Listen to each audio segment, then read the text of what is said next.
আসসালামু আলাইকুম প্রিয় দর্শক, আজকে বরং একটা জরিপ নিয়ে কথা বলি। জরিপটি এরকম যে নির্বাচনে কি হবে, আমাদের রাজনৈতিক অঙ্গনে রাজনৈতিক দলগুলোর প্রতি মানুষের চিন্তাভাবনা কেমন, সমর্থন কেমন অথবা অসমর্থন কেমন, ঘৃণা কেমন, এইগুলি নিয়ে একটা জরিপ। এবং এই জরিপটা করেছেন একটা আন্তর্জাতিক পরামর্শ প্রতিষ্ঠান ইনোভেশন কনসাল্টিং।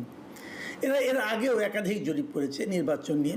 সেই জরিপগুলো নিয়ে কিছু কিছু ক্ষেত্রে মানুষ কৌতূহল নিয়ে তাকিয়েছে, নতুন নতুন ইনফরমেশন পেয়েছে এবং মানুষের চিন্তার যে ধারাটা কোন দিকে যাচ্ছে বোঝার চেষ্টা করেছে। আবার কিছু কিছু জরিপ নিয়ে মানুষের মধ্যে এক ধরনের কৌতূহলের বিপরীতে এক ধরনের হাস্যরসও আমি দেখতে পেয়েছি। আমরা দু ধরনের কথাই বলবো।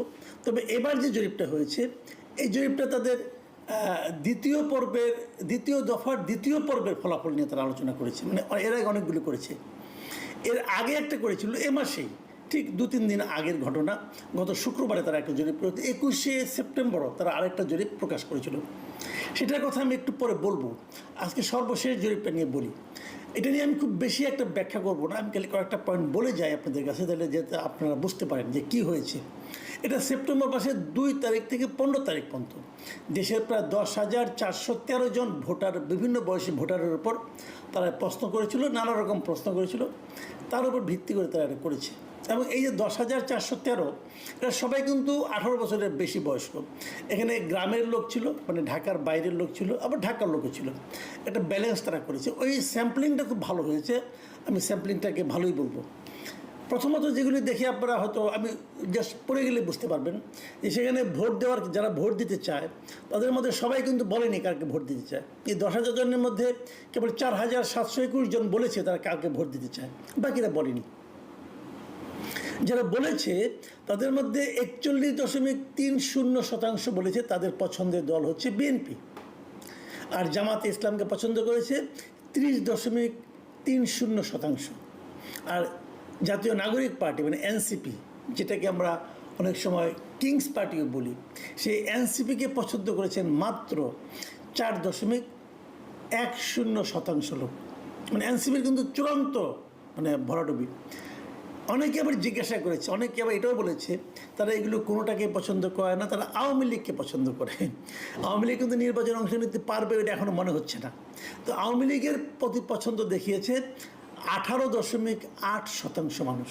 এটা কিন্তু একটা খুবই লক্ষণীয় একটা প্রবণতা, যে দলটা নাই, যে দলটাকে সমর্থন করলে আপনার নানা রকম হেনস্থার শিকার আপনি হতে পারেন, সেই দলের প্রতি এত প্রতিকূলতার মধ্যেও সেই দলের প্রতি 18% মানুষ তারা আওয়ামী লীগকে বলেছে তারা থাকলে আমরা তাদেরকে ভোট দেব। খুবই ইন্টারেস্টিং কিন্তু। তাহলে আওয়ামী লীগকে কি নির্বাচন করতে দেওয়া উচিত, এটাও প্রশ্নের মধ্যে ছিল। এবং দেখা গেছে যে প্রায় অর্ধেক মানে 45.79% বলেছেন মানুষ, উত্তরদাতা বলেছেন তারা মনে করেন আওয়ামী লীগকে নির্বাচনে অংশ নেওয়ার সুযোগ দেওয়া উচিত। আর এর বিপরীত দিকে 45.58% উত্তরদাতা মনে করেন বিচার হওয়ার আগে আওয়ামী লীগকে নির্বাচনে অংশ নিতে দেওয়া উচিত নয়। লক্ষ্য করুন, এখানেও কিন্তু অল্প ব্যবধান হলেও বেশিরভাগ লোক কিন্তু বলেছেন যে আওয়ামী লীগকে নির্বাচনে অংশ নিতে দেওয়া উচিত। এবং ধীরে ধীরে, এবং ইন্টারেস্টিং কি জানেন, আর একটা কথা বলি যে তারা তো এর আগে গত 6 মাস আগে তারা করেছিল মার্চ মাসে, তখন তারা বলছে যে ওই সময় আওয়ামী লীগের প্রতি যে সমর্থন ছিল বর্তমানে তার সমর্থন আগের তুলনায় বেড়েছে। এটাও কিন্তু জরিপের একটা ইন্টারেস্টিং ফিচার। লোকে এখন আবার আওয়ামী লীগের প্রতি তাদের সমর্থন বাড়ছে এবং জামাত এবং বিএনপির প্রতি সামান্য কিছু কমেছে। এবং তারা দেখেছে যে বিভাগ ওয়াইজ এক একটা বিভাগে এক এক ধরনের প্রবণতা। যেমন বিএনপি 6টা বিভাগে এগিয়ে আছে, জামাত এগিয়ে আছে রংপুর বিভাগে, এবং আওয়ামী লীগ এগিয়ে আছে বরিশাল বিভাগে। এই যে ফিগারগুলো কিন্তু খুবই ইন্টারেস্টিং।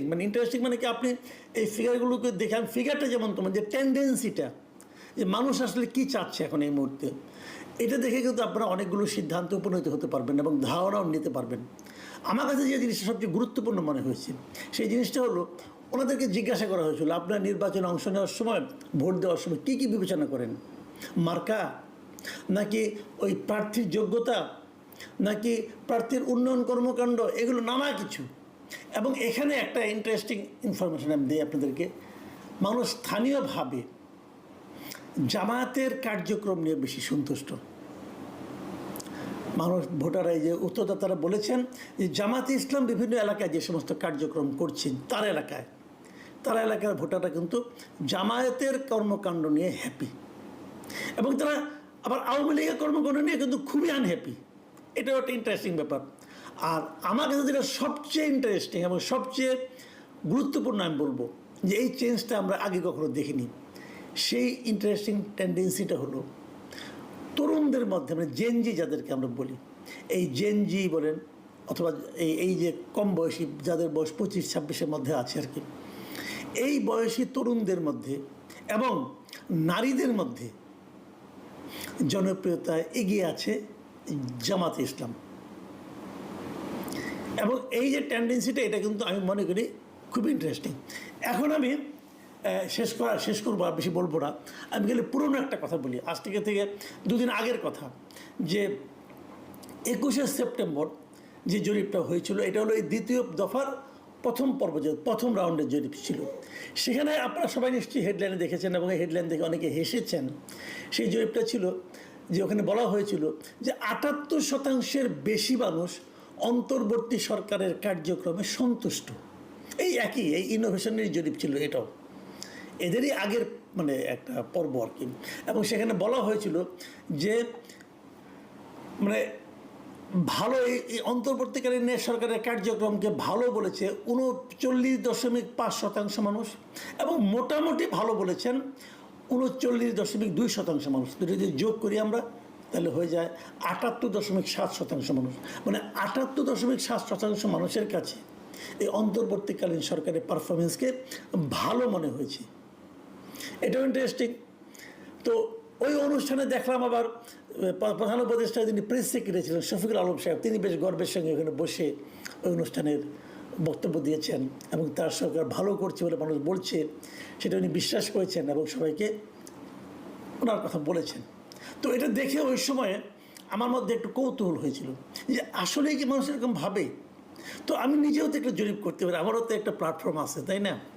ওনারা 10,000 লোককে নিয়েছে, আমি দেখি কত লোককে পাওয়া যায়। তো 3 দিন আগে 21 তারিখে, ওই দিনই আমিও একটা জরিপের ব্যবস্থা করেছিলাম। আমার প্রশ্নটা ছিল যে ডক্টর ইউনূসের নেতৃত্বাধীন বর্তমান অন্তর্বর্তীকালীন সরকারের কার্যক্রমে আপনি কতটুকু সন্তুষ্ট, এই ছিল প্রশ্ন।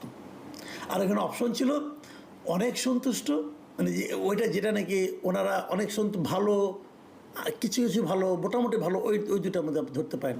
এখানে অনেক সন্তুষ্ট, আরেকটা ছিল কিছু সন্তুষ্ট, কিছু অসন্তুষ্ট, আরেকটা অপশন ছিল খুবই অসন্তুষ্ট, আরেকটা অপশন ছিল জানিনা। এখন রেজাল্ট আমি কী পেয়েছি, এই 3 দিনে আমার এখানে ভোট পড়েছে 58,000 লোক মতামত দিয়েছে। সেখানে অনেক সন্তুষ্ট বলেছেন 11% লোক, কিছু সন্তুষ্ট কিছু অসন্তুষ্ট বলেছেন 19% লোক, খুবই অসন্তুষ্ট বলেছেন 67% লোক, এবং জানি না বলেছেন 3% লোক। আমি যদি অনেক সন্তুষ্টের সঙ্গে কিছু সন্তুষ্ট এবং কিছু অসন্তুষ্ট দুটোকে যোগ করি তাহলে সেটা দাঁড়ায় 30%। তাহলে 30% লোক তারা এই সরকারের উপর মোটামুটি হ্যাপি, আর খুবই আনহ্যাপি সংখ্যা কত, মানে পার্সেন্টেজ কত, 67%। আমিও মানে বাংলাদেশিদের উপরে করেছি, কারণ বাংলা ভাষায় করেছি আমি। এখানে তো আর আমেরিকান লোকের অংশ নেবে না, হয়তো বিদেশে যারা অবস্থান করছেন বাংলাদেশি তারাও হতে পারেন, তারাও তো এবার ভোট দিতে পারবেন। কাজে আমি বুঝতেই পারলাম না যে আমার এখানে যেটা 30% হলো সেটা ইনোভেশনের হিসাবে 78% হলো কী করে, আমার কাছে ক্লিয়ার না। তারপরেও জরিপের উপর আস্থা রাখা নিরাপদ না। আপনারাও জরিপের উপর আস্থা রাখেন না, ইনোভেশনের উপরেও রাখেন না, আমার উপরেও রাখেন না, কোনো সমস্যা নাই। তবে যে টেন্ডেন্সিগুলি বললাম এগুলো মাথায় রাখেন।